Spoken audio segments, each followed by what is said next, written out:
All right, so today, the 100 things that I don't like about the new Pentax K17.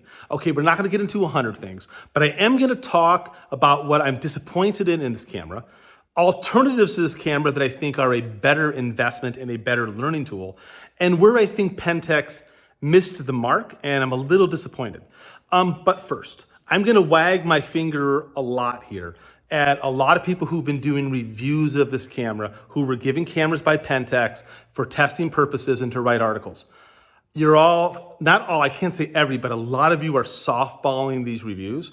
There's a lot of information that should be being shared, critical information, things that you see really as problems with this camera, but an awful lot of the videos and articles that I'm reading read as press releases, and they're not reading as critical reviews, and I find that disturbing, and I find that to be very troubling for our industry. So think about that.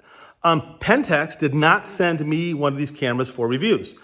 So Pentax, I am challenging you right now, if you're watching this video, send me a camera. Give it to me for 2 weeks and I will send it back to you, and I will give you an honest review of this camera, comparing and contrasting it to dozens of different cameras that are in the same sort of league.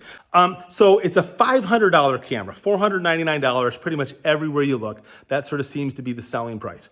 That's a lot of money for a camera that doesn't really have a lot of features. Everybody wanted, I wanted Pentax to bring out something great. I mean, Leica brought back the M6 a couple of years ago, but it's a Leica. It's got the little red dot, so it has to cost a whole lot of money. I was hoping that Pentax would bring something back like the old Pentax K1000, or a camera similar to, say, maybe a Nikon FM2. Both of those cameras are profoundly better cameras than the Pentax 17, and they're less money. I can right now, I just checked on eBay, buy an FM2 by Nikon with a 50mm lens for about $350, $375. That's a phenomenal deal and a phenomenal camera.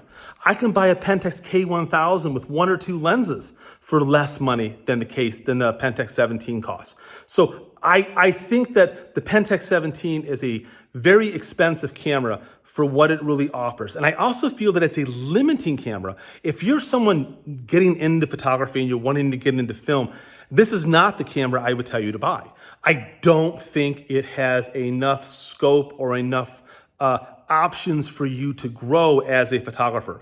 If you're someone who just wants to have a fun camera, wants to walk around and shoot, that's fine. But if you're really getting into photography, don't be sold that this is a really great first camera, because it really isn't. Now it's a half frame. Half frame never really caught on back in the late 60s. You get 72 shots per roll. Hey, from an economic standpoint, that's fantastic. But the reality is that there's a lot of other cameras out there that do half frame, and that do half frame better and for less money than this camera does. And there's a few people out there that in their reviews were going, we all have to be really careful and not criticize Pentax for charging $500 for this camera, because isn't it so great that Pentax made this camera without having to do a Kickstarter? What?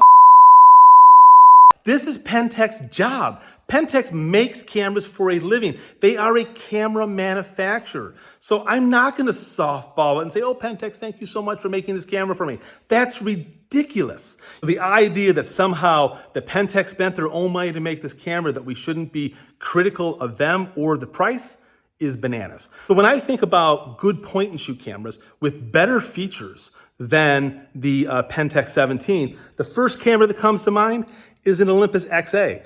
This camera is an absolute monster of a camera. It's a rangefinder focus, manual ISO. It's got 1.5 backlight compensation, self-timer, battery check, 2 different flash systems that are detachable. I have made so much work with this camera. It's crazy. This camera is so much better than the Pentax 17. It's scary. And this camera is about $180 to $200 on eBay. Just shockingly a better camera. Additionally, cameras like the Lomo LC Wide. I made a ton of work with this camera in Ecuador a few years back. 17mm lens. It has 2 zone focuses. But this camera does half frame, it does full frame, it does a square format, it allows you to do multiple exposures, and I just like the form factor. It's wicked quiet, wicked easy to carry, and once again, it's less money than the new Pentax 17. Another camera, the LCA by Lombo. These cameras have been around absolutely forever. They're anywhere between 150 and 200 bucks used on eBay. They're not that much more new. Great camera, once again, scale focus. It's got a nice ISO range to it. It's very quiet. Such a great camera to shoot with. I've made tons of work with this camera. The lens is interesting. And so I'm sort of trying to figure out what Pentax was thinking when there are cameras like this already in existence for less money. And if you want to spend just a little bit more, FM2s, K1000s. So for 500 bucks, I just don't get it. If I was Pentax right now, I would say, you know what? We should have released this camera for $299. This camera should have been 300 bucks.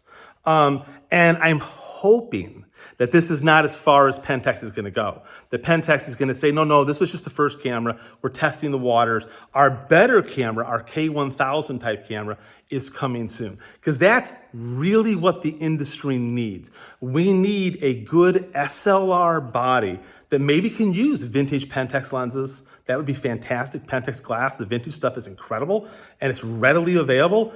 That, and at a very fair price. You know, something under the $500 mark, because I can buy them used for that much money. So I of course, like everybody else, hey, Pentax, great job. You know, you brought out a new camera in 2024. It just wasn't the camera that people really wanted or needed. Thank you very much for listening. I can't wait to hear your thoughts. Now go shoot some film.